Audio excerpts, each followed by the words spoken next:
ادریس اپنی بیوی راحیلہ کے ساتھ ایک اچھی زندگی گزار رہا تھا۔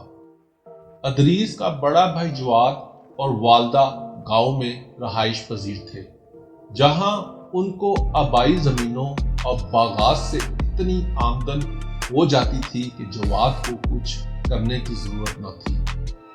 6 سال پہلے جواد اپنی بیوی کو طلاق دے چکا تھا۔ دونوں کا ایک بچہ فاروق تھا جو اپنی دادی اور والد جواد کے ساتھ رہتا تھا۔ ادریس کو گورنمنٹ کی طرف سے رہائش ملی ہوئی تھی، جہاں وہ اپنی بیوی کے ساتھ مستقبل کے خواب آنکھوں میں سجائے ملازمت کر رہا تھا۔ آسانی کے ساتھ آئی ہوئی دولت اپنے ساتھ برائیاں بھی لے کر آتی ہے۔ جواد کو شادی سے پہلے ہی شراب کی لت پڑ چکی تھی۔ اگرچہ یہ بات جواد کی ہونے والی بیوی غزالہ اور اس کے ماں باپ کو بتا دی گئی تھی، مگر اس کے باوجود انہوں نے جائیداد اور دولت کی ریل پیل کو دیکھتے ہوئے یہ رشتہ منظور کر لیا اور یوں غزالہ مسز جواد بن گئی۔ 1 سال بعد فاروق پیدا ہوا، مگر جواد کے پینے کا سلسلہ نہ رک سکا۔ اسی وجہ سے گھر میں لڑائی جھگڑا رہنے لگا۔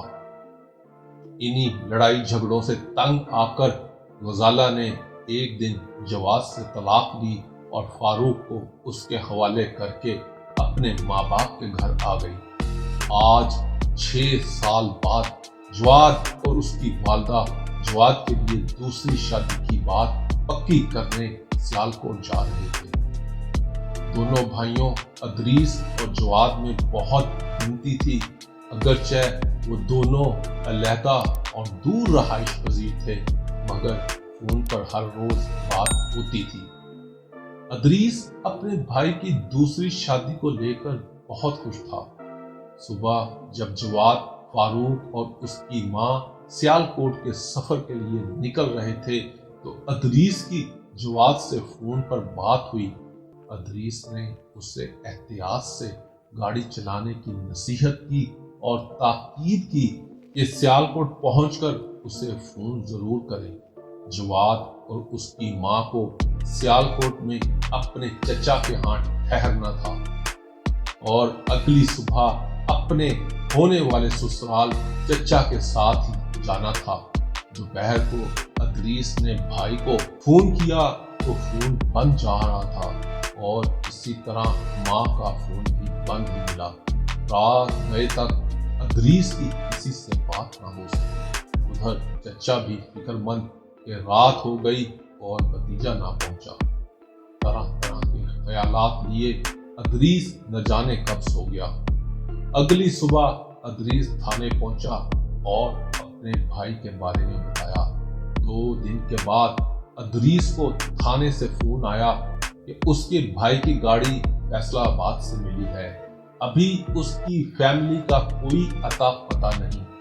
چند روز کے بعد پولیس کو ادریس کی فیملی کے 3 افراد کے جسم اسلام آباد کے ایران علاقے سے ملے۔